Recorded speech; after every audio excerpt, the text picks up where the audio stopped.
answers in interviews to blow up their own career or their own project.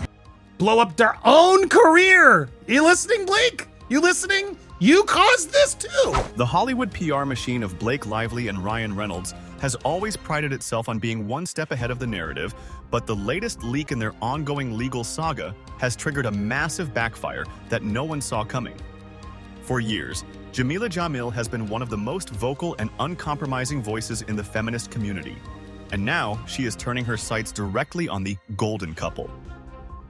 What started as a private exchange between friends has exploded into a public condemnation of Blake Lively's callous and diluted handling of sensitive subject matter. As the text leaks move from being a legal strategy to a reputational disaster, Blake Lively is reportedly in a state of panic as her own tactics are being used to dismantle the very image she has worked so hard to protect. Jamil was caught calling Blake a unalive bomber in text messages. Let's go straight to them, because here are the text messages that, again, were taken from Jennifer Abel's phone when Stephanie Jones handed them over. Oh my God, they're showing TikToks, mind you, of Blake Lively. I've clipped some of them, but these are all TikTokers, real people calling out Blake Lively and her marketing efforts. And Jamil is not having it. I got to be careful. The see you next Tuesday word is being used. Unbelievable. She's doing this to herself. She's a unalive bomber at this point. You're not going to believe the latest. So basically, Jameela and Jennifer are like talking in private, as friends are allowed to do. And in this exchange, they're going in and Jameela's literally, they're so evil, calling this out. They're talking about how Blake's trying to call him a predator, etc. Borderline abusive. I could never do your job. The level of evil I would stoop to. Boost. More TikTok sharing about Blake and just how poor the marketing is. It's unbelievable. Stop it. Here's now Stephanie Jones chiming in, trying to be relevant because I guess she reps Jameela as well. She's being so supportive, and I'm leaving you for her at work. Look, these are two people just having a fun back and forth. They're spilling drama, as we're all allowed to do. And so here's where it goes. We don't need you, Jen. Warmest regards. Did you see Blake post that Survivors link? This was after she started getting called out. Blake posted a story with a link. The digital trail of this latest controversy begins with a series of leaked text messages from August 2024, 4 months before the It Ends With Us lawsuit was ever filed. In these private chats with Jennifer Abel, Jameela Jamil did not hold back her thoughts on Blake Lively's marketing efforts for the film. Using sharp, unfiltered language, Jamil referred to Blake as a suicide bomber of her own career, watching as the actress used terrible answers in interviews to blow up her own project. Jamil was reacting to the growing public realization that the film's serious themes of domestic violence were being overshadowed by a florals and fun press tour that felt entirely tone-deaf to survivors. This wasn't a coordinated public attack. It was a conversation between two friends who were witnessing a high-level PR disaster in real time. Jamil was privately offended by the way the press rollout was being handled, noting that as a survivor of domestic violence herself, the sarcastic and cold answers Blake gave in interviews felt like a personal insult to those who had lived through the trauma. Jamil's text messages were never meant for the public eye, but they provide a smoking gun for how the industry actually feels about the Lively Reynolds marketing machine when the cameras are turned off.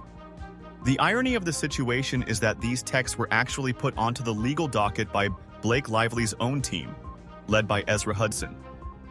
In an attempt to paint Baldoni's allies as mean or evil, Lively's team essentially invaded Jamil's privacy and forced her into a fight she never wanted to be part of. This nonsensical targeted move has activated Jamil to speak out with even more ferocity, calling out the couple for their lack of accountability and their invasive legal tactics. By leaking these texts, Lively didn't weaken Jamil. She gave her a platform to expose the billionaire powerful bully tactics that have defined this entire case. For viewers, the most alarming part of this exchange is the realization that Blake Lively's team is willing to burn down anyone, even a vocal feminist ally, to protect their own narrative. Jamil's private comments about the bizarre villain act Blake was performing have now become a matter of public record, and they echo the sentiments of thousands of TikTokers and fans who felt the same way during the press tour. The unalive bomber label may have been a private joke, But it has become a public reality as Blake Lively continues to detonate her own reputation through these unnecessary legal escalations. Jamila's full response here. Of anti-anxiety pills yesterday because of course I did, and I was getting a little bit loose. She was getting a lot of feedback. Let's go. I'll go straight to this section because it's a long video, but let's play the best of. Here it is. Guys, check the texts. Check the dates on the text. They were August 2024. The lawsuit wasn't filed until December 2024. There were 4 months between when I was saying those things and a lawsuit coming to light. I had no idea about any of this stuff. So I was just purely venting to my friend about how I felt about the press rollout for that fucking terrible movie. It never, ever, ever, ever, ever seems to end with us. I think we're all calling it at that point. Which is sad because I don't think it was the worst movie. The movie has now become a terrible movie because Blake and Ryan have just destroyed it with this controversy. I didn't like the way that the press was being handled. I grew up with domestic violence in my home. I was a victim of domestic violence in my 20s. It made me feel some type of a way. It made lots of people feel some type of a way. And the way that the interviews were set up for the success of making a really, beautiful bonding interview, and was met with callous or sarcastic or cold or diluted answers, it offended me. Did I choose to pile on publicly? No, and I could have when everyone else was, but I know personally what it's like to be in the firing line as a woman in media. It's a very specific violence and vitriol you get. So I was watching this person perpetuate their own controversy and I was like, I don't need to be a part of that. Jameela. Jamil didn't back down. She took to social media to deliver a masterclass on the true definition of feminism and why Blake Lively's squad goals version of it is a fallacy. Jamil argued that feminism means fighting for the political, social, and economic equality of women, but it does not mean you have to like or protect every single woman, especially when they are acting in ways that are harmful to the cause. She explicitly stated that feminism is a moral and political stance, not a sleepover where we braid each other's hair and ignore each other's mistakes. This sleepover comparison is a direct hit at the squad culture that Blake Lively and Taylor Swift have spent years curating. Jamil is calling out the idea that loyalty to a female friend should trump accountability for how that friend handles a film about domestic violence. She argued that you can be a feminist and still beef with other women, criticize them, and hold them to a higher standard. By framing Blake Lively as a woman who refused to take any damn accountability, Jamil is exposing the diluted version of feminism that Blake has used as a shield against criticism throughout her career. Jamil's response highlights a fundamental disconnect in the way the Lively Reynolds camp views their public image. They believe that by surrounding themselves with powerful women, they are immune to being called out by other feminists. But Jamil's 10 toes down defense of her private venting has shown that true feminists are more interested in the human right to the truth than in a nonsensical pact of silence. She made it clear that her loyalty lies with her girlfriends who are being treated badly by powerful celebrities, not with a Hollywood elite who uses their influence to smear their colleagues. The fallout from this social media post has left Blake Lively in a panic because it dismantles her primary defense. Lively has often tried to frame any criticism of her as anti-woman or misogynistic. But when that criticism comes from a globally recognized feminist icon like Jameela Jamil, that defense falls apart. Jamil has effectively separated the person from the politics, proving that you can fight for women's rights while simultaneously hating the way a specific woman uses her power to harm or cause trouble for others. You notice that she's very clear. She was offended. Blake, she was offended. Many of us were. Many women were. You refuse to take that damn accountability. Had you just taken that accountability, had Ryan let you, I don't know who's in control anymore, if you guys had just owned it. The movie was a hit. We clearly miscalculated in this film. We're so sorry. We're so glad that the message is starting to happen. That's all you had to do. But you couldn't do it, could you? You couldn't admit you were wrong in the marketing because that's your whole thing. You're so good at marketing. But having a huge bomb of marketing really wasn't helping matters, was it? No, it wasn't. To have someone as vocal of a feminist as Jameela here now have to publicly respond because you put her texts out and put her on the spot and invaded her privacy like this. Shame on you, Blake and Ryan. So I took it to the group chat, which is what we should all really be doing. Took it to the group chat, talked about it with my friend, who happens to be being treated very badly by some very powerful, wealthy celebrities, some of whom are involved. And I don't know about you, but when it's my girlfriend being upset by anyone, I don't care what's going on or who did what or who's to blame, I see red. I am 10 toes down, balls to the fucking wall. I will ride at dawn for my girlfriends, and they will do the same for me. And we bitch and gossip and affirm and support one another. We're just present for each other, and it's a joyous part of womanhood that I hope you all have. Maybe you don't, maybe you're all saints, but I hope you have that somewhere with someone, because it's so fun, and it's a victimless crime because no one's ever supposed to see those text messages. Amen. I've never really seen a lot of her, and I've conflicted with some of the stuff she's done. I think she even supported Amber, but whatever. Besides the whole point, she's spot on. And I applaud her sticking to her guns here and exposing that, yeah, not everyone who's trying to be a feminist is doing the right thing. Jameela Jamil's Substack response went even further, attacking the billionaire powerful bully tactics that led to the leak of her private data. She revealed that her texts were taken from Jennifer Abel's phone, which was allegedly stolen or improperly accessed before being handed over to Blake Lively's team.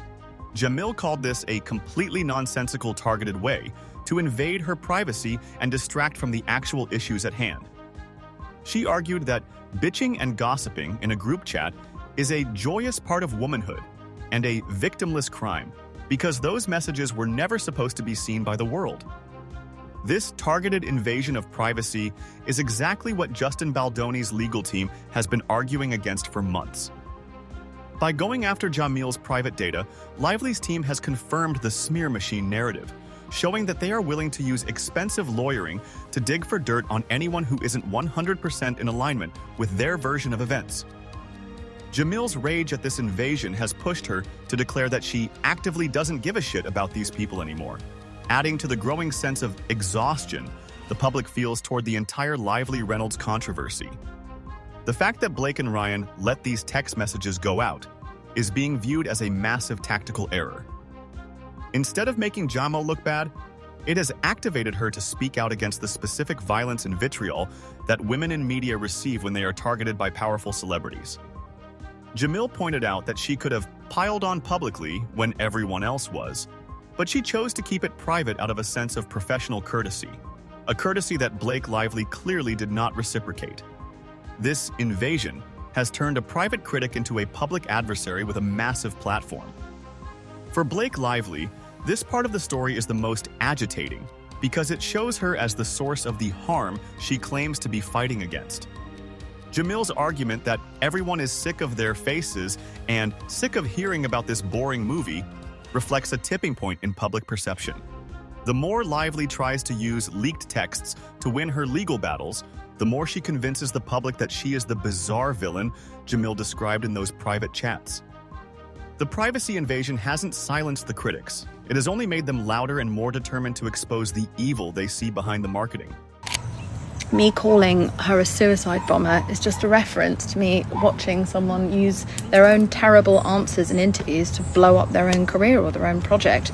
Blow up their own career. You listening, Blake? You listening? You caused this too. You let these text messages go out, which now activated her to also speak out against you. You can't blame Justin for this one. You can't. This is all you and Ryan's doing. I found that both funny and very agitating, and I'm just kidding around in private text messages. I would never have put that out there for the world, not because I'm ashamed, but because I don't want to cause harm or trouble for that person. I don't want to make anyone feel bad. I just want to be able to express that to my friend. That's healthy. That's normal. Amen. That's healthy. That's normal. I want to end with one more pointer over sort of summary of all of it. I don't really have anything to say. I will say that anything I did feel has now been crushed by the invasion of my privacy in this completely nonsensical, targeted way. So I actually now actively don't give a shit and don't want to hear about these people ever again. We were already sick of them. We're all sick of their faces. We're sick of hearing about this boring movie. Like, it's got more press coverage than all of the genocides combined, I swear to God. And I don't think that we should be directing energy towards it any longer. But that's all I wanted to say. One of the most powerful elements of Jameela Jamil's slam is her personal connection to the subject matter of It Ends With Us. In her response, Jamil revealed that she grew up with domestic violence in her home and was a victim of it herself in her 20s.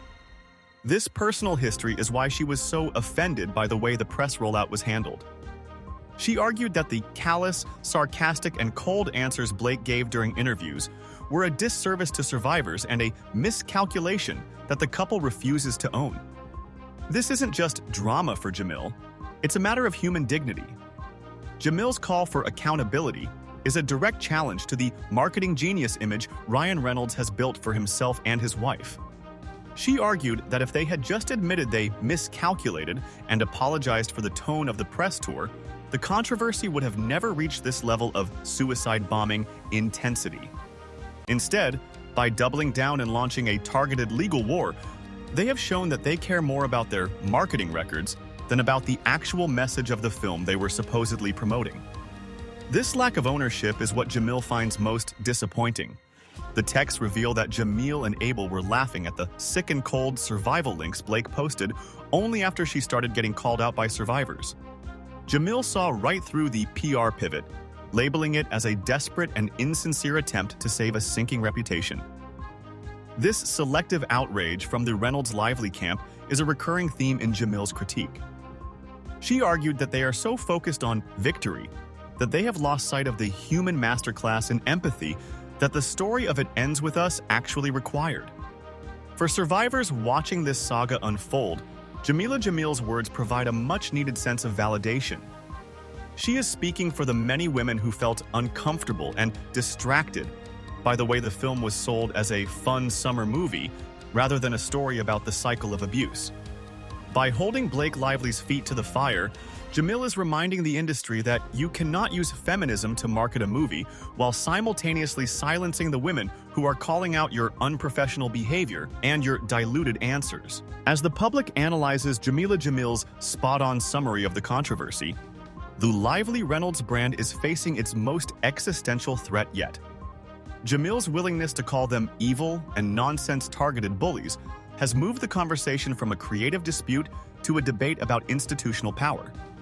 She confirmed what many had suspected, that Justin Baldoni was up against a billionaire powerful bully who used every expensive legal trick in the book to crush him. Jamil's 10-toes-down stance has given a voice to those who have been afraid to speak out against the Hollywood elite. The shift is visible in the way the media is now reporting on the leaked texts. Instead of focusing on the drama between the women, they are focusing on the invasion of privacy and the targeted way those messages were released. Jamil has effectively turned the tables on Blake Lively, making her the aggressor in the narrative. This is exactly what Blake Lively's team was trying to avoid, and the fact that they caused this through their own legal filings is being viewed as the ultimate marketing bomb. They activated a feminist icon to speak out against them by trying to use her private words to smear their rivals. Jamil's final pointer that she actively doesn't give a shit about these people reflects the growing sentiment of a reputational cratering for the golden couple. The public is sick of their faces and the constant press coverage that seems to outpace actual global news. Jamil's refusal to be a part of the dragon tactics anymore has left Blake Lively more isolated than ever. Even if the movie was a financial hit, the victory feels hollow when the most respected voices in your community are calling you a bizarre villain and a suicide bomber of your own career.